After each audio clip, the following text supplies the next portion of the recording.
நண்பர்களுக்கு வணக்கம். 2025ஆம் ஆண்டு விஸ்வாவிசு வருடம் ஐப்பசி மாதம் ராசி பலனை பற்றி பார்த்துக்கிட்டு இருக்கிறோம். இப்போ கடகராசி நண்பர்களுக்கு என்ன நடக்கும் இந்த மாதம் அப்படிங்கிறது பார்க்கலாம். எல்லாரும் ஆளாக எதிர்பார்த்துட்டு இருப்பீங்க. ராசி பலனாவே எல்லாருமே பார்க்குறீங்க. டிவியில் மட்டும் இல்லை, யூடியூப் சேனல்லையும் பார்த்துட்டு இருக்கிறீங்கிறது தான் உண்மை. அது ஒரு விருப்பமாக பார்க்கக்கூடிய நண்பர்களாக இருக்காங்க, நிறைய பேர் இருக்கிறீங்க. அதனால் கடகராசி அப்படின்னாவே இந்த 2 வருஷம் அவங்கள போட்டு ரொம்ப கஷ்டப்படுத்திச்சிங்கிறது தான் உண்மை. இப்போது ராசிக்குள்ளே குரு வந்திருக்கிறார். ராசிக்குள்ளே குரு வர்றது நல்ல அமைப்பு தான். ராசி வலுப்பெறுது அப்படிங்கிறது தான் உண்மை. குரு ராசியில் உட்காந்தா என்னங்க நடக்கும்? ஒரு நல்ல சிந்தனை இருக்குங்க. நல்ல சிந்தனைன்னு என்ன? எதையுமே நல்லதாக செய்யணும்னு யோசிப்பீங்க. நல்லதான என்ன? பிள்ளைங்களுக்கு என்ன வேணுமோ அதை செய்வீங்க. உங்கள் சொந்த பந்தங்களுக்கு, உங்களுடைய வளர்ச்சிக்காக, நீங்கள் தொழிலை மேம்படுத்துறதுக்காக, உங்கள் குடும்பத்தை வளர்த்துறதுக்காக, உங்கள் சொந்த சுய சார்பு சார்ந்த விஷயங்கள் அத்தனைக்கும் உங்களுடைய உழைப்பை மூலதனமாக பயன்படுத்துவீங்க. இதில் 9ல் சனி நிற்கிறது தவறு தான், இருந்தாலும் அது குரு பார்க்குறாரு. அப்போ முதல்ல ஒரு கெடுதலும் அதுக்கப்புறம் ஒரு நன்மையும் நடக்கும். கடகராசி அன்பர்களுக்கு 9ஆம் இடங்கிறது என்ன? பாக்கியம்னு சொல்லப்படுது. அந்த வீட்டை அதிபதி உச்சமாகி திரும்ப அந்த வீட்டையும் பார்க்கறது அவ்வளோ நல்ல அமைப்பு இல்லை. இருந்தாலும் என்ன பண்ண, ராசிநாதன் திரும்ப 8ஆம் இடத்தோடு தொடர்பு கொள்றார்.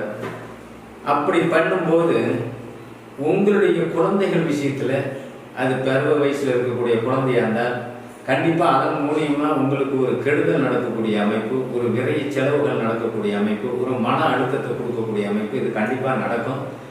இன்னும் கடகராசிக்கான ஆயில்ய நட்சத்திரங்காரங்க எல்லாம் இன்னும் கொஞ்சம் ரிலீஃபாகவும் தான் இருக்கிறீங்க. ஆயில்ய நட்சத்திரம் இருக்கிறவங்க ஒரு 2 மாதம் அப்படி தான் போகும்.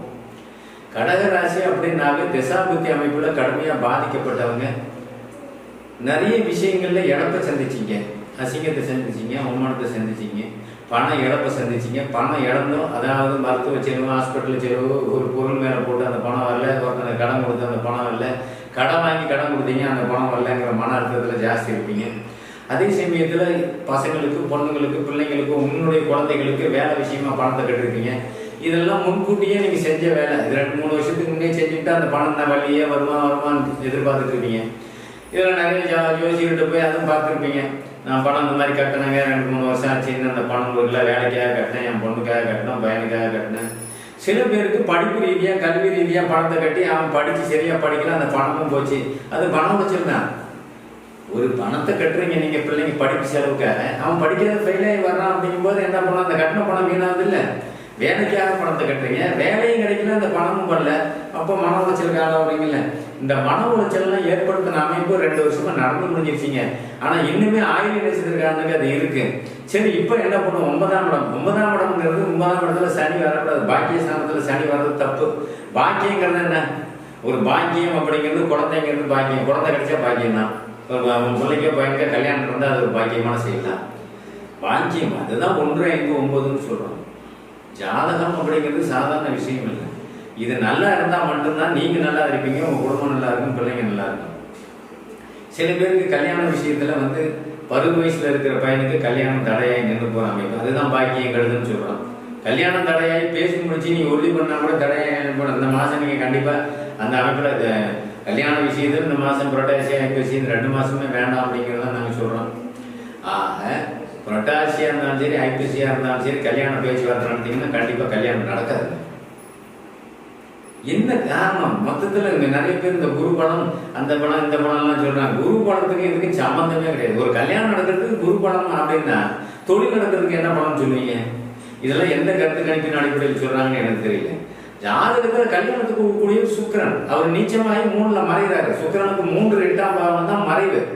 ஒருத்தர் சொகுசா இருக்கிறான் அப்படின்னா, சந்தோஷமா இருக்கிறான், லக்ஸரியா இருக்கிறான், வண்டி வாகனத்தில் இருக்கிறான் அப்படின்னா அவனுக்கு பிறக்கும் போது சுக்கிரன் வளர்த்துருக்கான். சுக்கிரன் வளர்த்துறவன் தாங்க 2 அடுக்கு மாடி கட்டுவான். சுக்கிரன் வளர்த்தவன் 10 வீட்டுக்கு ஓனராக இருப்பான். வளர்த்தவன்னா என்ன? உச்சமா இருக்கணும். சுக்கிரன் நீச்சமா இருக்கிறவனுக்கு ஊடு இல்லைன்னு அர்த்தம் இல்லை. அவனுக்கு தேவையான ஒரு வீடு இருக்கான், அவன் வாழ்றதுக்கான ஒரு வீடு இருக்கான், அவன் வாழ்க்கை துணை, அவனுக்கு தேவையான ஒரு பொண்ணு, ஒரு மனைவி இருக்கான். இவ்வளவுதாங்க சுக்கிரன் நீச்சத்துக்கும் உச்சத்துக்கும். உச்சம்ங்கிறது அதிகப்படியான எண்ணிக்கை, நீச்சம்ங்கிறது ஒரே ஒரு எண்ணிக்கை. அப்போ சுக்கிரன் நீச்சம், அதுவும் 3ஆம் இடம் மறைவு. திருமணத்தை பற்றி பேசவே கூடாது 1 மாதம் 2 மாதத்துக்கு.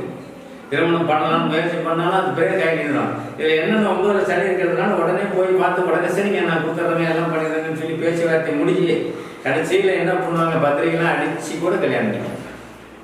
நின்றுருக்கு பத்திரிகைலாம் அடித்து கூட கல்யாணம் நின்றுருக்கு.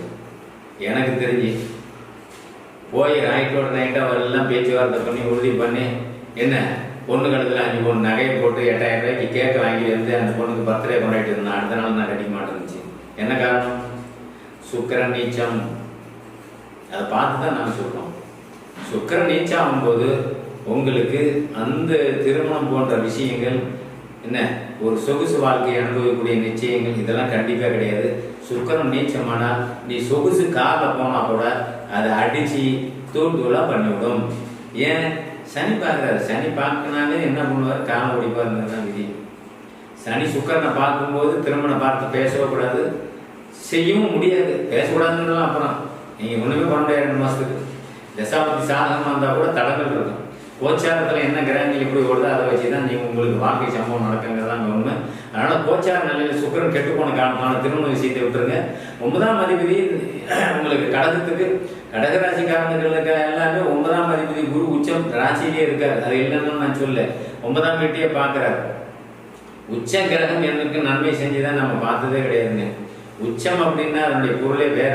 அளவுக்கு மீறினால் அமிர்தமும் விஷம் அப்படிங்கிற ஒரு அமைப்பு பிரகாரம் தான் அது வேலை செய்யும். உச்சம் அப்படிங்கிறது ஒரு 1000 வோல்ட் பல்பு. 1000 வோல்ட் பல்பு அடிக்கலாம் நம்ம உட்காந்துக்கிட்டுலாம் எதுவும் பண்ண முடியாது. ஒரு 50 பல்பு வந்துச்சுன்னா தேவையான அளவுக்கு வெளிச்சம் இருந்தால் மட்டும்தான் அங்கே உட்கார முடியும். அந்த பவர் அதுக்கு மேலே வெப்பத்தை அதிகரிக்கக்கூடிய ஒரு பவரில் ஒரு கிரகம் இருக்குன்னா அதுக்கு நமக்கு செயல்படாது, நமக்கு செயல் வடிவத்தை கொடுக்காது, நம்ம வேலையை செஞ்சு முடிக்காது. அப்போ என்னதாங்க செய்யும்? குரு உச்சானா பணம் லாசவாங்க. குரு உச்சானா குருவுக்கு அடுத்த அதிபதி நகையெல்லாம் கொண்டு போய் பேங்க்ல வச்சுருவீங்க, அடவை வச்சுருவீங்க. பேங்கில் வச்சுக்கிற நகை வட்டி கட்டி வெளியே கொண்டு வர மாட்டாதுன்னு நினைப்பீங்க. உச்சத்தினுடைய அர்த்தம் அதுதான். மீறி கடன் வாங்குறது, கடனை வாங்க வைக்க. எப்பயுமே இருப்பு ராசிக்குள்ள குரு இருக்கும்போது குழப்பம்.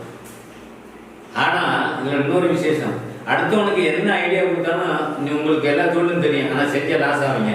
அதே தொழில் இன்னொருத்தனுக்கு சொல்லிக் கொடுங்க பாரு, அந்த தொழில் செஞ்சு அவன் லட்சக்கணக்கில் சம்பாதிச்சிருப்பான். ஆனால் நீ செஞ்சினா செய்ய முடியாது. நீ அந்த தொழிலை பண்ண முடியாது. பண்ண முடியாது, லாஸ் பண்ண. தொழில் நல்லா தெரியும். இதைத்தான் நான் என்ன சொல்றேன், நீ புத்திசாலி தான், திறமைசாலி தான், அறிவாளி தான். எல்லா அறிவாளியும் கடைசியில் ஏமாந்துடலாம் ஒரு காலகட்டத்தில். அது எந்த காலகட்டம்? இந்த மாதிரி காலகட்டங்களில் தான். இந்த மாதிரி ராசிநாதன் கெட்டு சுக்கிரன் பாதிக்கப்பட்டு 4ஆம் அதிபதி பாதிக்கப்படக்கூடாது இல்லையா? 4ஆம் அதிபதி உடல் ஆரோக்கியத்தை குறிக்கக்கூடியது, 4ஆம் அதிபதி தாயை குறிக்கக்கூடியது. அப்போ என்ன பண்ணுறேன்? 9ஆம் அதிபதி உங்களுக்கு ஜாதகத்தில் தகப்பனை குறிக்கக்கூடியது. 4ஆம் அதிபதியில் நீச்சகரன் உட்காருது. 9ல் வந்து சனி உட்காராது. தாய் தகப்பன் ஸ்டாண்டர்ட் இல்லை, தாய் தகப்பன் நிரந்தரமான அமைப்புல இல்லை. தாய் தகப்பன் ஒரு ஒரு அதாவது எல்லா வகையிலையுமே ஒரு பொறுப்பற்ற தன்மையில் இருக்கக்கூடிய தகுதி இழந்தவர்களாக இருப்பாங்க. தகுதி இழந்தவன் நான் சொல்லக்கூடியது என்னன்னா, உங்களுக்கு தேவையானதை அவங்க செஞ்சு கொடுக்க முடியாத சூழல் இருப்பாங்க.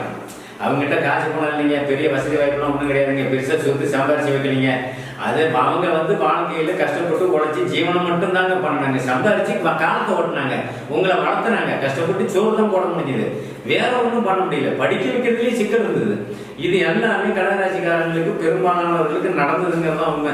அதனால இன்னைய காலகட்டத்தில் நீங்க வந்து இந்த ராசிக்குரிய இளைஞர்கள், கடகராசி இளைஞர்கள், நீங்க போய் சம்பாதிச்சு ஒரு பணத்தை சேர்த்து சேமிச்சு வச்சுதான் உங்களை திருமண வாழ்க்கையை நீங்க நடத்திக்க முடியும். உங்களுடைய கல்வி வளர்ச்சி, வேலை வளர்ச்சியை நீங்க பெருக்கிக்க முடியும். உங்க கைதான் உங்களை மேல ஏற்றணும்.